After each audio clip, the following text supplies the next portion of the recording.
going on? Doing well. All right, that's it. Hey, with Nohl, what are the kind of first impressions of him? And Spags thought he kind of had a bad day today, but how's he kind of looked overall so far? Yeah, I'm gonna leave that to Spags. What Spags just said. I think the kid is his head is spinning a little bit, a lot of volume, but he's playing one position, corner. So I told him he's got to get ready to play some other positions, and so for that one position, he needs to just continue to grow and pick it up as we see him growing into the player that we hope that he'll turn into. Through your lens, what did you feel like Christian Fulton, what made him a good free agent for you? Yeah, just his competitiveness. I liked him when he came out of school, LSU, and so I look back even on my notes, and he was just a guy that would compete. And so just looking at the tape and just knowing that, okay, free agency hits and we don't have a chance to land a top free agent all the time, and so having the chance to land Christian here, I think his competitiveness is going to be one that's going to help us out. What does he and maybe other moves mean to Trent's versatility more so this year? Yeah, I mean, Trent is still our number one, and so he's at the outside position. I'm quite sure that Spags has a little more, we'll put a little more emphasis on possibly trying to move Trent around if we can. And so, but right now, Trent is the number one outside corner. And if we get to a point during the season where we can slide him in the inside, that'll be great. You guys have had great leadership and with some older players, and now Justin was one of your guys who was a good leader. Who's the characters who might step up and kind of take that role? Yeah, I tell you, Justin was a very vocal leader as well as doing it on the field. Not everybody has that quality with talk and also can show you how to do it. I think the room is going to be a little more quieter in the sense that that vocal guy may not be in the room right now.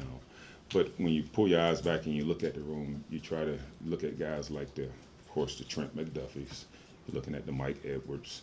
And so, but I think, losing a guy like Justin Reed, what he did, again, not too many guys can do.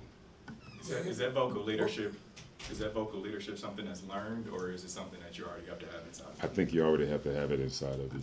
I mean, one of the things that happens at my house, you come to my house, I have a cane corso. So I didn't have to teach her how to protect the house. Right. It's just within her. So you come to the door, she's after you. All right, so.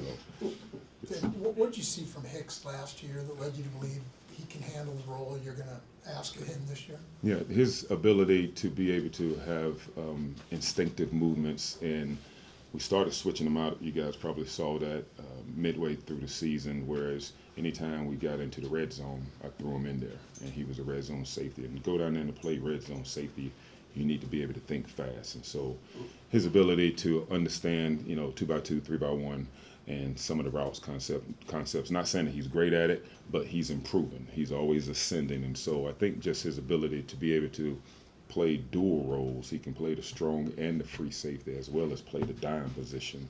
And he flashed that last year. Now, Jay Reed played a lot of that position as far as dime. And so hopefully he can continue to ascend. Last year with Bryan, did you see a little bit of the residual of that surgery and coming back from the ankle injury? And how does he look this year maybe compared to where he was a year ago? Yeah, I thought he actually came back great. I mean, you would not have ever even known that the kid had something wrong with his ankle, and he never complained. He never missed a rep. And so I don't think that was an issue at all. I think B. Cook is in a position right now whereas he has an opportunity to step up and be the captain of the defense and be the leader, as was asked a little earlier. And Bryan is a vocal guy for sure. And so, but I think, as far as you look back and you think about some of the injuries that some of our guys have had, I don't think that hindered him at all coming into this past season. A couple more. Not a Chiefs particular question, but I think you're a unique person to talk to about this. These guys are coming through now who have gone through college with NIL, different things. You've got a son who's involved in that side. I mean, just kind of what are your thoughts about what you're seeing there? You got any advice for your son working through this stuff? Yep. You know what? Save your money.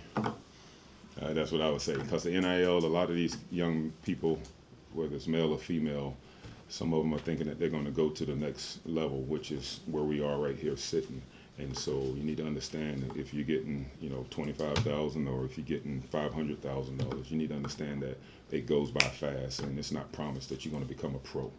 And somehow, some way, if these young people can understand that loyalty means something when you stick with the program, but at the same time, they're seeing coaches jump. So how can you tell a player not to jump? So if a coach is going to leave after a year, how are you going to hinder a player from jumping into the portal? And so one of the advice and one of the things that my wife and I gave my son is that, pick a college that you can see yourself graduating from. And so when it comes to the guys that are coming into my room that are coming from NIL programs, you do see a little privilege. Guys that feel like, okay, hey, I'm entitled to this. And then they find out right away that the NFL means not for long. And so, and I tell them that, and I constantly preach that. And, some of these kids are coming in and they thinking that they are going to be God's gift to the NFL. Well, the NFL was around a lot longer than NIL. And so, and it'll be around a lot longer after you're gone. So I just think these young people just need to make sure that they save their money and understand that it's a great start, as we all wish we had when we started in the real world. So it's a little bit of a different challenge when you're dealing with a young player coming out who's It been through is. some of this? It is, but I think when it's really going to hit the NFL and especially our rooms is probably in another 2 to 3 years. All right, so because right now it's kind of an influx up and down as far as the NIL, but I think it's really going to hit where we getting everybody who's coming in, they're all NIL babies. Because right now in our room, there are some people that are speaking against the young people who are coming in from NIL programs. And these are older veterans. And they're like, man, I wish I had, that when I came out. And so that movement is going to start going towards where the entire league is going to be NIL kids that are coming in. But right now, we still have a strong base of guys who have some loyalty. Dustin, you guys are going to talk to here later. 15 years at one team. I was in New York with Michael Strahan. I was 14 years there. Michael Strahan finished his entire career in New York. That loyalty part, a lot of guys need to understand. Chase longevity. Don't chase money.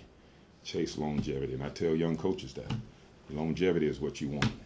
People talk about me staying at one place, but you know what? Why go somewhere else if you're happy with where you are?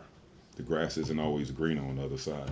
And some of these people are finding out when they hit the portal, when they get into a situation where they have to make a decision. It's life lessons. And if a kid is making X amount of dollars more than their parents, they're not going to listen to the parents. They're going to listen to the broke friend who don't have anything to lose, and he has all kinds of debt. And so somehow, some way, when that movement starts to come into the NFL, it's going to probably change a lot of rooms of entitlement for some of these kids. Thank you, Coach. All right? All right, thank you guys.